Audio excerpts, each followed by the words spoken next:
Hello everyone, Dalia's kitchen and ব্লগি life চ্যানেলে আপনাদের সকলকে স্বাগত। আজকে আমি আপনাদের বানিয়ে দেখাবো ভেটকি মাছের কাটা চচ্চড়ি। আর এই রেসিপি মহানায়ক উত্তম কুমারের ভীষণ প্রিয় ছিল। তো এখানে আমি ভেটকি মাছের কাটা নিয়েছি, আর কাটার গায়ে বেশ মাছ লাগানো আছে, আর কিছুটা তেল নিয়েছি। এখন মাথার গায়ে আমি কাটার গায়ে আর কি নুন হলুদ মাখিয়ে নিচ্ছি, আর দিয়ে দিলাম লঙ্কার গুঁড়ো। হলুদটা একটু বেশি পরিমাণে দিতে হবে।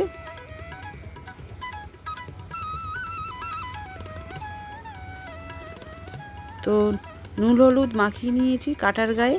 আর এখন কড়াই বসিয়ে দিয়েছি, আর কড়াইতে সর্ষের তেল বেশ অনেকটা পরিমাণেই দিলাম।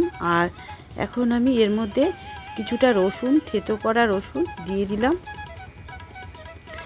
থেতো করা রসুন দেওয়ার পরে আমি কাটাগুলো তেলের মধ্যে দিয়ে ভেজে নেব, একটু কড়া করে ভেজে নেব।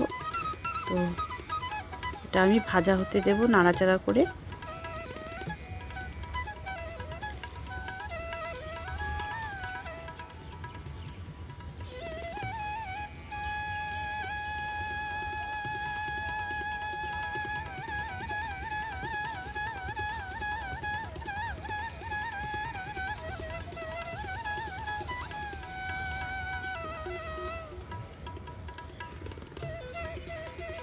তো উল্টে পাল্টে ভেজে নিয়েছি, এইগুলো আমি তুলে নেব।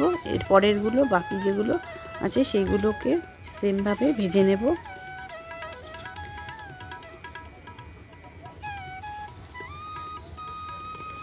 তো সব ভাজা হয়ে গেছে, তুলে নিচ্ছি কড়াই থেকে।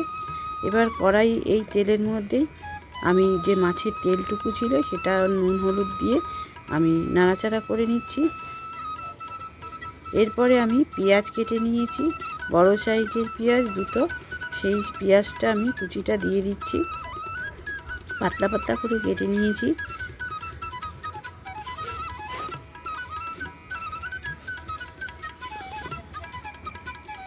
পেঁয়াজটা একটু ভাজা হতে দেব। পেঁয়াজটা ভাজা হচ্ছে, এই পর্যায়ে আমি একটা টমেটো, ছোটো সাইজের টমেটো কুচি করে নিয়েছি, সেটাও দিয়ে দিলাম। আর এদিকে একটা মশলা বানাবো। বিশেষ কিছু মশলা প্রয়োজন হয় না। এখানে আছে ঝাল লঙ্কার গুঁড়ো, কাশ্মীরি রেড চিলি পাউডার, ঝালটা বুঝে দিতে হবে। আর এখানে দিয়ে দিচ্ছি আমি হলুদ গুঁড়ো আর স্বাদ অনুসারে লবণ। একটু জল দিয়ে দিলাম। এবার আমি গুলিয়ে নিলাম, একটা পেস্ট তৈরি হয়ে গেল মশলার। এদিকে দেখুন পেঁয়াজটাও ভাজা হয়ে গেছে। এখানে আবার আমি আদা আর রসুন দিয়ে দেব। তো থেতো করা রসুন দিয়ে দিলাম কিছুটা। আর এখন আমি যে পেস্টটা বানিয়েছিলাম, মশলার পেস্টটা, সেটাও দিয়ে দিলাম। আমি রসুনের সাথে আদা পেস্ট করে নিয়েছিলাম একসাথে, ওটাই দিয়েছি। আর এই যে এখন কষিয়ে নিচ্ছি সব একসাথে। খুব কম সময়ে হয়ে যায়, আর খেতেও কিন্তু দারুণ লাগে।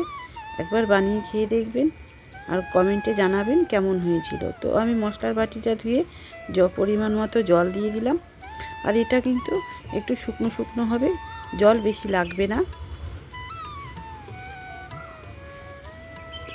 তো আমি এক বাটি জল দিয়েছি। আর দেখুন ঝোলটা কিন্তু এখন ফুটে উঠেছে।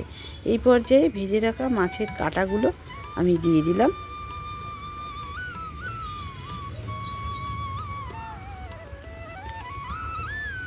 তো এখন ভালো করে নাড়াচাড়া করে নিচ্ছি। বড় বড় রেস্টুরেন্টেও এখন এই রেসিপিটি পাওয়া যায়। তো আপনারা অবশ্যই বানিয়ে খেয়ে দেখবেন।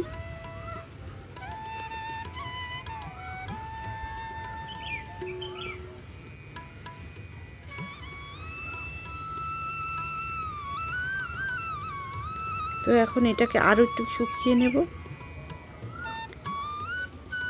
যারা আমার চ্যানেলে নতুন ভিজিট করছেন তারা চ্যানেলটাকে সাবস্ক্রাইব করে পাশে থাকা বেল আইকনটা অবশ্যই প্রেস করে দেবেন, যাতে আমার সমস্ত ভিডিও নোটিফিকেশানগুলো আপনারা ফার্স্ট পেয়ে যান। এখানে দেখুন আমি 5টা কাঁচা লঙ্কা নিয়েছি, মাঝখান দিয়ে চিড়ে লঙ্কাটাও দিয়ে দিলাম। দিয়ে এখন আমি আরও টানিয়ে নেব।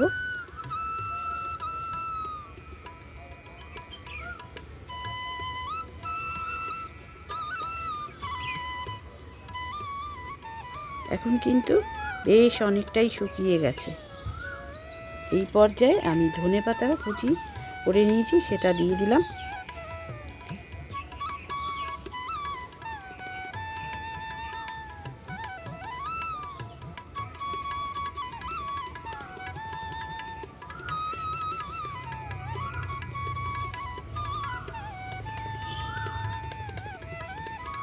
তো এখন ভালো করে মিশিয়ে নিচ্ছি ধনেপাতার সাথে।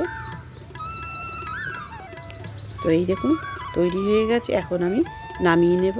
তো নামিয়ে নিয়েছি, তৈরি হয়ে গেছে ভেটকি মাছের কাটা চচ্চড়ি, দুর্দান্ত স্বাদে ভরপুর। তো আপনারা অবশ্যই বানিয়ে খেয়ে দেখবেন আর কমেন্ট জানাতে ভুলবেন না যে কেমন হয়েছিল।